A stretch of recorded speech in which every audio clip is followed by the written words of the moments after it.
Almost any gym you enter now has at least one foam roller. So what's all the craze?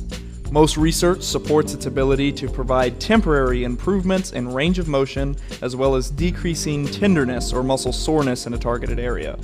Physiologically, foam rolling works for a few reasons. One, it stimulates neural structures within the muscle and tendons, which cause temporary relaxation of the muscle.